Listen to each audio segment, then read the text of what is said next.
Chers amis du bout du monde, bonjour. Soyez les bienvenus sur ce tout nouveau numéro de JCK au quotidien. Et aujourd'hui, nous allons nous pencher sur la présence de Dieu. T.S. Eliot a dit un jour que nous découvrons et marchons souvent avec des compagnons qui ne sont pas de notre génération. Et nous savons bien sûr que c'est vrai.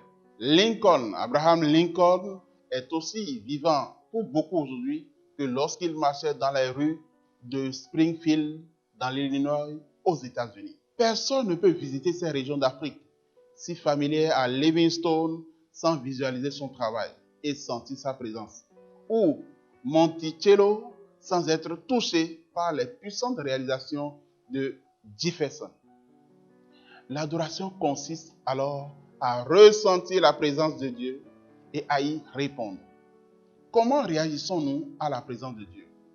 À ce propos, écoutons le docteur William Koumoui nous apprendre quelques vérités précieuses sur la présence de Dieu. Dans ce salut, le I c'est innocence.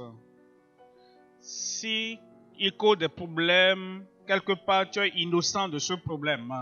S'ils sont en train de disperser des familles, de diviser des familles de leurs voisins, et nous venons vers toi, tu dis, je ne suis pas impliqué, je suis innocent des actes de division de famille. S'ils sont en train de causer des soulèvements au service, on dit, et toi, quel rôle as-tu joué? Je suis innocent. Je suis maintenant un enfant de Dieu. Je ne cause plus de problèmes à aucun responsable, à aucun directeur, à aucun dirigeant, à aucun responsable. Je ne cause aucun problème à aucune famille. Il y a maintenant l'innocence engendrée par l'évangile. L'innocence engendrée par l'évangile. Il nous dit en Psaume 19, verset 7. Psaume 19, verset 7. La loi de l'Éternel est parfaite. Elle restaure l'âme. Le témoin de l'Éternel est véritable. Il rend sage l'ignorant. Et c'est ça maintenant qui nous affranchit totalement et nous rend innocents. Verset 13. Verset 13. Préserve aussi ton serviteur des orgueilleux, qui ne domine point sur moi. Alors, je serai intègre, innocent de grands péchés. Innocent de grands péchés. Obéissance basée sur son livre de guide. Le livre de guide du chrétien, c'est la Bible. Le livre de guide qui nous doite le chemin du ciel, c'est la Bible. Maintenant, en tant qu'enfant de Dieu, tu es sauvé. Ce salut veut dire que tu as l'obéissance basée sur le livre de notre guide qui nous conduit au ciel. Romains 6, 17. Mais grâce soit rendue à Dieu de ce que, après avoir été esclaves du péché, vous avez obéi de cœur à la règle de doctrine dans laquelle vous avez été instruits. Les instructions viennent de la Bible, la vie juste, la vie pure, la vie pratique d'obéissance. Maintenant, aidez, vous avez obéi à cette règle de doctrine de cœur. Verset 18 dit, ayant été affranchis du péché, vous êtes la liberté qui nous donne, c'est celle du péché. Vous êtes devenus esclaves, serviteurs de la justice. Ensuite, haine, toute vie d'impiété balayée. L'impiété, l'entêtement va vouloir revenir. La volonté de soi va chercher à revenir. Mais maintenant, je suis sauvé. Maintenant, je suis transformé. Maintenant, les péchés du passé ont été annulés. Et donc, il n'y a plus d'impiété. Si tu es un vrai enfant de Dieu, l'impiété est effacée. remplacé par la piété. Jacques chapitre 1, verset 18. En Jacques chapitre 1, verset 18. Verset 18 nous dit, il nous a engendrés, c'est-à-dire nés de nouveau, selon sa volonté, par la parole de vérité, afin que nous soyons en quelque sorte les prémices de ces créatures.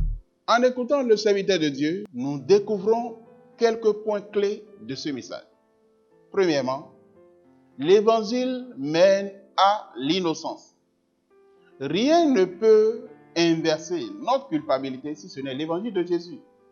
Deuxième leçon importante, l'obéissance est basée sur le guide. Le guide, ce sont les Écritures, la parole de Dieu. En lisant ce guide, en l'étudiant, en l'écoutant et en le mémorisant, et enfin en le méditant, nous nous immergeons chaque jour dans ses paroles et sa présence, et cela nous conduit dans l'obéissance. Troisième leçon importante, la méchanceté est arrêtée par la piété. L'évangile élimine toute forme d'impiété de nos vies. L'évangile est au centre de toutes choses. Voilà pourquoi l'autorité de Christ règne sur toutes choses. Et si tu es tenté de faire de mauvaises choses avec ton esprit, avec ton corps, ou tes finances, ou ton travail, ou avec des amis, ces choses sont arrêtées tout de suite par la piété de Dieu. Sachez-le, mes frères bien-aimés, âmes sauvées, vrais croyants, ainsi que tout homme, soit prompt à écouter, lent à parler, lent à se mettre en colère. Verset 20. Car la colère de l'homme n'accomplit pas la justice de Dieu. Verset 21. Verset 21. C'est pourquoi, rejetant toute souillure, rejetant, abandonnant, rejetant, qui est donc une muraille entre vous et toute souillure et tout excès de malice. Recevez avec douceur la parole qui a été plantée en vous. Si vous professez être sauvé à l'église, à la maison, au bureau, dans la rue, partout où vous êtes, la souillure, la malice est effacée. Et tout souillure et tout excès de malice. Recevez avec douceur la parole qui a été plantée en vous et qui peut sauver vos âmes. Ça, c'est le salut. Ça, c'est le sens du salut. Ça, c'est le résultat du salut. Ça, c'est l'expérience du salut. Mais vous savez, nous voulons vivre dans la plénitude de Christ par la foi. Et si nous voulons vivre dans la plénitude, nous devons passer du salut à la sanctification. Quiconque invoquera le nom du Seigneur sera sauvé. Une fois que tu réalises, je ne peux pas me sauver, mes bonnes œuvres ne sont pas assez bonnes, ma bonté n'est pas assez bonne, ma justice n'est pas assez juste. Seul Christ, parce qu'il est mort sur la croix du calvaire, peut me sauver. Tu viens avec cette compréhension, le salut viendra. Père, nous te remercions pour avoir rendu ta parole claire à chacun. Ce ne sont pas les œuvres de nos mains, ce ne sont pas nos mérites, ce n'est pas les bonnes choses que nous aurons pu faire, mais c'est ce que Christ a fait sur la croix du calvaire. Il a porté nos péchés et il a ôté tous nos péchés. Seigneur, je prie pour tous ceux qui mettent leur confiance et leur foi en Jésus-Christ ce soir. Sauve-les, pardonne-les, affranchis-les de leurs péchés au nom de Jésus. À partir de maintenant, ce qui n'arrivait pas à réaliser et faire. De même, je prie que ta grâce vienne dans chaque vie, qu'ils partent d'ici pour vivre dans la grâce de Dieu, dans la justice venant du ciel, au nom de Jésus. Seigneur, accorde à chacun l'assurance de leur pardon, l'assurance de leur salut, une nouvelle force, une nouvelle puissance, une nouvelle vie, une nouvelle nature. Accorde à chacun pour qu'il aille pour ne plus pécher au nom de Jésus. Écris leur nom dans le livre de vie au ciel. Merci Seigneur, parce que je sais que tu as exaucé. Au nom de Jésus, nous prions.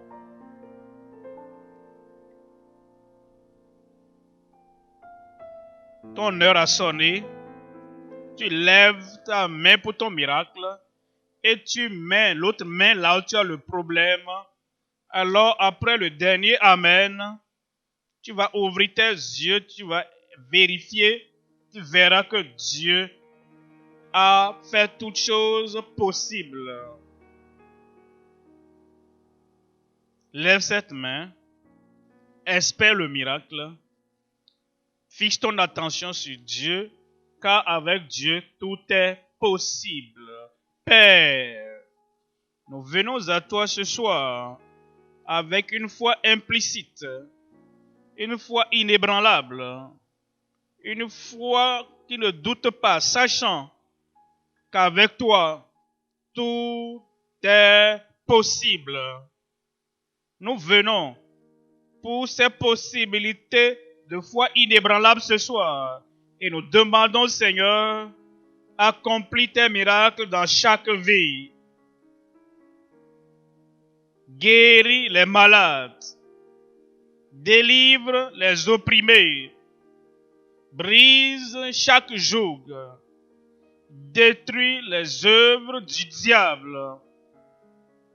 Seigneur, je prie que ce que les hommes ne pouvaient pas faire, ce que les hommes ne peuvent pas faire, en ce moment même, ici, en ce lieu, à la radio, à la télévision, et dans toutes les localités, partout dans le monde, ce que les hommes n'ont pas pu faire, fais-le maintenant au nom de Jésus.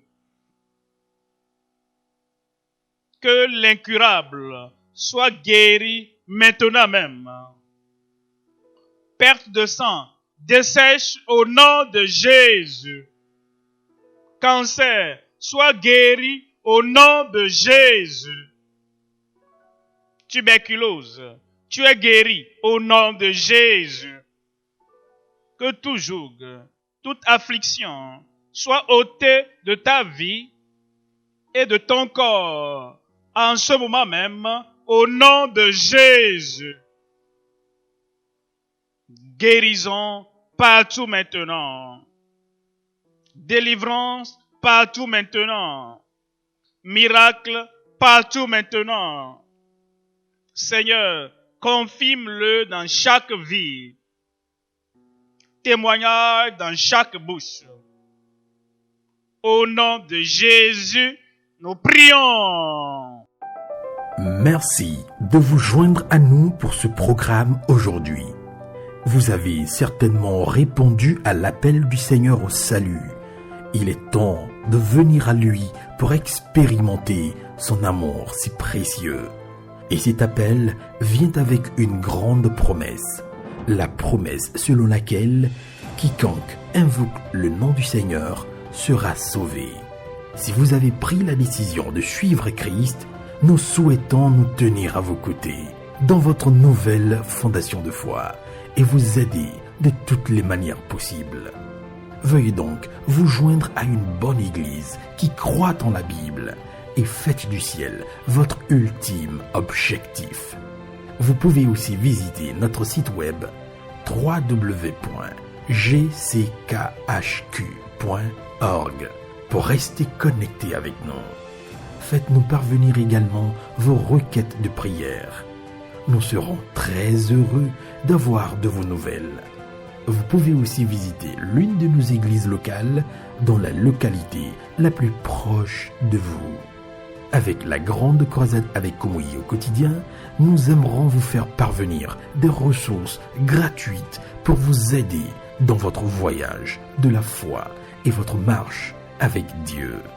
Pour avoir à votre disposition ces ressources gratuites, appelez-nous simplement ou écrivez-nous via WhatsApp au +229 66 44 58 15. Vous pouvez aussi visiter le site web www.gckhq.org/tvoffer pour demander vos ressources gratuites.